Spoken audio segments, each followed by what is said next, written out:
안녕하세요. 정유석입니다. 오늘 제목은 침례교단 동성애 대책 전담기구 세워야입니다. 김온유 목사님 등이 강력하게 주장했고요. 교단 내 동성애 지지, 옹호 세력에 경악했다라는 소식 전합니다. 기독교 한국 침례회 교단 내에 동성애 대책 기구가 세워져야 된다는 주장이 제기되는 가운데 대전 퀴어 축제를 주최한 목사는 다시 퀴어 축제 측에서 불러도 주최하고 축복 기도하겠다라는 입장을 밝혀서 논란이 될 전망입니다. 김온유 목사님, 고보람 목사님입니다. 저를 찾아오신 분들이고요. 기사 읽어드리겠습니다. 김온유 목사, 고보람 목사 등 기침 소속 목회자들이 2024년 11월 4일 서울역 인근에서 기자와 만난 자리에서 교단 내에 친동성애 또는 동성애 옹호 목회자들이 활동하는 현 상황을 그대로 좌시해서는 안 된다며 하루빨리 전문 전담기구가 만들어져야 한다고 강조했습니다.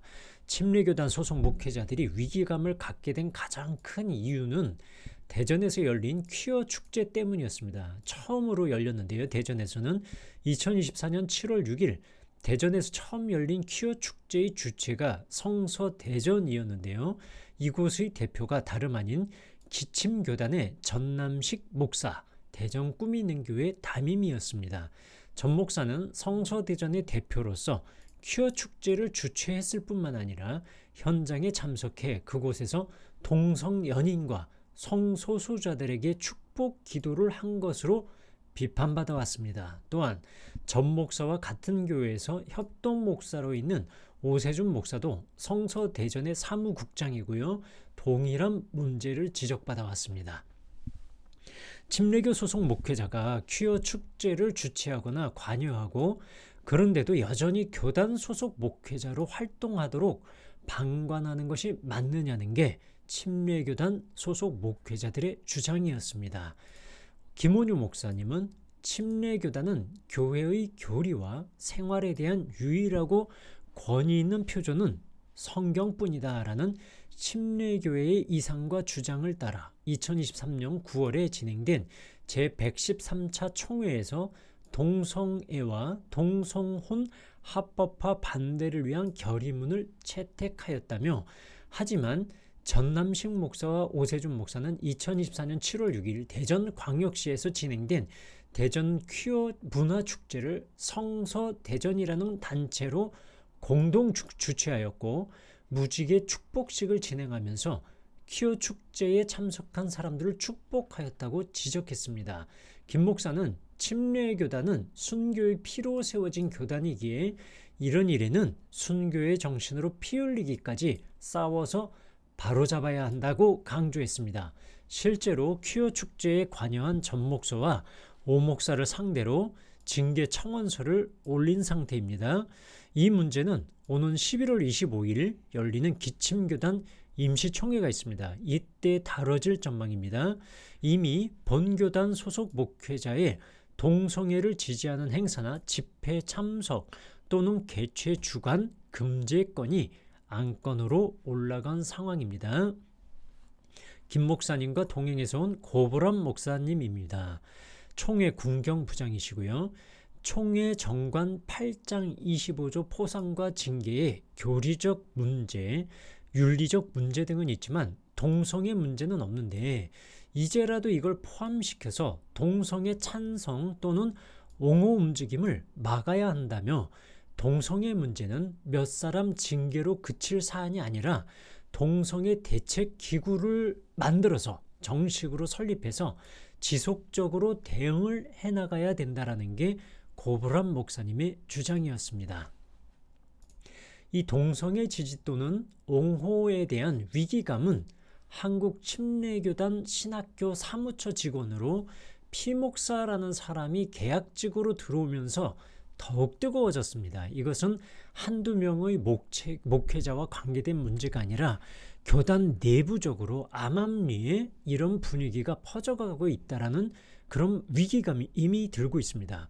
피목사는 전남신 목사 등과 함께 퀴어 축제에 함께 있다는 의혹을 받고 있는 사람인데요. 이 문제가 드러나면서 비판의 목소리가 높아지자 피 목사는 교단 사무처에 사직서를 제출한 것으로 지금 현재 알려지고 있습니다. 또 문제가 뭐냐면요. 전남식 목사와 지방교회에 소속한 비목사 등이 침례 교단 침신대 내에서 반동성애 학술제, 그러니까 동성애를 반대하는 학술제가 열릴 때 SNS에 이런 폭언과 비난하는 그런 글을 올렸습니다. 아주 이게 목회자가 할 말인지 좀 궁금할 정도인데요. 예수가 차별 없는 세상을 원하는데 침신대는 차별하는 세상을 만들고 있네요. 쪽팔려서 침례를 명함에서 빼야 할 때가 된 것 같다는 생각이 들고, 이건 하나님께서 원하는 세상이 아니라 마귀 세상을 구현하는데 침신대가 선봉해서 마귀 집단으로 보여집니다. 이런 침례교, 이런 침신대라면 어서 속히 망해 없어지는 것이 하나님 뜻으로 해석하는 것이 좋겠다 싶어요. 하나님 팔아먹고 예수도 팔아먹고 빨갱이 팔아먹고 태극기 팔고 이젠 동성애 팔고, 이건 차마 제가 읽지를 못하겠네요. 침례신학대학교와 총학생회는 마귀 사탄의 최첨단 병기요 썩어 문드러질 집단입니다. 뭐 이루 말로 할 수 없는, 입에 담을 수 없는 아주 폭언을 그런 SNS에 올리면서 욕설을 퍼부은 행보도 지적받고 있습니다. 침례교 목회자들은 교단 내에 퀴어 축제를 주최하거나 옹호하거나 지지하는 한편 반동성애 운동은 비하하고 욕설을 퍼붓고 폄하하는 목회자들을 징계해야 한다는 강경한 입장입니다. 기자와 만난 목회자들은 일부에서는 동성애 문제를 정치 싸움의 문제로 보는 시각도 있는데, 이는 정치가 아닌 신앙의 문제라면서 남녀를 건강하게 구별하는 것은 창조신앙의 본질이고 이것을 지키는 것은 신앙의 근간을 지키는 것이다 하고 강조했습니다. 이들은 침례교보다 훨씬 진보적인 감리교단조차 퀴어 신학을 이단으로 규정하고 동성애 지지, 옹호를 하면 징계를 받는데, 기침교단은 아직 그런 사례가 없다면서 하루라도 빨리 동성애 대책과 관련된 특별 기구가 만들어져서 이 문제를 대처할 수 있어야 한다고 재차 강조했습니다. 한편 침례 교단 내 움직임에 대해 징계 청원의 대상자가 된 이 동성애 움직임이죠. 동성애 지지나 옹호 움직임이죠. 이 징계 청원의 대상자가 된 전남식 목사와 오세준 목사는요. 오늘 11월 8일이죠. 기자와 전화통화로 일문일답을 나눴습니다. 다음은 제 입장이 아닙니다. 그들의 입장을 제가 정리한 글입니다. 먼저 대전 꿈이 있는 교회 전남식 목사 입장입니다. 질문: 퀴어 축제를 주최하고 동성 연애자들을 축복하고 기도해 줬다는 지적을 받고 계시다. 이에 대한 목사님의 입장은 무엇인가? 답: 상대가 누구이든 특별히 소수 약자일 경우 기도해달라고 부탁하면 그들을 위해 기도하는 게 목회자의 할 일이다.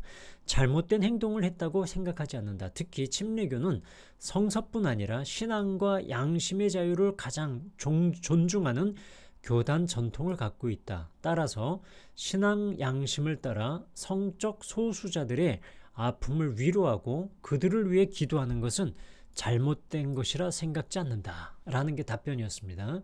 질문: 기자를 만난 목회자들이 동성애 대책 전담기구가 만들어져야 한다고 하는데 입장은 무엇인가? 답: 침례교는 총회나 교단이 우선이 아니라 개교회 우선이다. 동성애 대책 전담기구가 만들어진다고 해도 개교회와 목회자와 회중의 신앙과 양심의 자유를 막는 일은 침례교 정신에 위배되는 것이라 생각한다. 미국의 침례교의 경우 신앙적으로 매우 보수적이지만 동성애를 찬성하는 사람들도 있지 않은가? 한국의 침례교인들이 미국 침례교는 좋아하면서도 그들의 신앙과 양심의 자유를 존중하는 모습은 따라하지 않는 것은 모순된 일이다. 진짜 침례교가 각성하고 문제 삼아야 할 것은 동성애가 아니라 목회자들의 도덕성 등 타락한 현실이다. 이렇게 지적했어요. 질문: 11월 25일 열리는 침례교 임시총회에서 목사님에 대한 징계 청원이 받아들여질 수도 있다. 차후 동성애 문제에 대한 입장을 어떻게 취하실 계획인가? 징계를 받으면 이 동성애에 대한 옹호나 지지 입장을 처리할 것인가? 이런 질문에 먼저 언급했듯이 동성애자 커플을 축복하고 그들을 위로하고 기도하는 것은 목회자로서의 목회자로서의 내 양심에 어긋나는 일이 아니라고 생각한다. 설령 교단에서 징계를 받는다 해도 차후 그들이 또다시, 그러니까 퀴어 축제 측이죠. 그리고 동성 커플들이겠죠. 또다시 자신들을 위해 기도해 달라고 한다면 나는 그 소수자들을 위해 기도하는 자리로 나아가겠다. 주최를 부탁해도 나갈 생각인가? 답, 그렇다. 퀴어 축제 측에서 주최를 해달라고 부탁하면 다시 응할 생각이다. 이것이 전남식 목사 측의 입장을 제가 정리한 글입니다. 다음은 오세준 목사, 역시 꿈이 있는 교회 협동 목사인데요. 전남식 목사랑 퀴어 축제에 같이 나가서 동성 커플들을 위해서 축복 기도를 한 의혹을 받고 있습니다. 오세준 목사 역시 그것을 의혹을 받고 있는 것을 전부 나가서 이제 했다라고 말씀을 해주셨어요. 오세준 목사 입장입니다. 보수 개신교에서 성경 해석을 할 때 동성애는 죄라고 한다. 그러나 나는 성경이 현대의 동성애를 죄라고 하지 않는다고 본다. 성경에서 분명히 정죄한 동성 간 성행위는 고대 금동의 사회적 문화적 배경에서 나온 위계에 의한 성폭행을 지적한 것으로 보기 때문이다. 그와 동일한 관점에서 현대의 동성애를 정죄하고 혐오하는 시각은 문제가 있다고 본다. 따라서 퀴어 축제를 주최하고 성소수자들이 기도를 원할 때 그들을 환대, 축복 기도하는 것은 내 신앙과 양심에 거리낌이 없다. 징계 청원과 관련해 11월 25일 논의가 되는 걸로 알고 있다. 소명 기회를 줄지 모르겠고 나 또한 개인적으로 아르바이트를 하기 때문에 직접 참석이 쉽지 않으나 그 자리에 내가 참석한다고 해도 동성애에 대한 나의 관점을 철회할 의사가 없다. 동성애를 죄라고 하는 것은 성경 해석적 입장 차이에서 온 것이라고 보기 때문이다. 성서 해석상의 차이는 여러 가능성을 열어놓고 함께 고민해야 할 사항이지 정치적 행정적으로 징계를 하고 처리할 사항은 아니라고 본다. 이상이 오세준 목사와 전남식 목사의 입장입니다.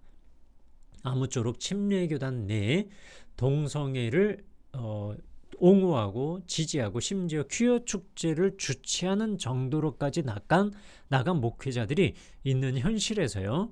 침례교단이 이 두 목사님, 김원유 목사님과 고보람 목사님 등이 청원한 이 징계 청원을 어떻게 처리할지 11월 25일 침례교단 임시총회에 많은 관심이 모아지고 있습니다. 여러분들도 관심 갖고 목소리를 내주시길 바랍니다. 감사합니다.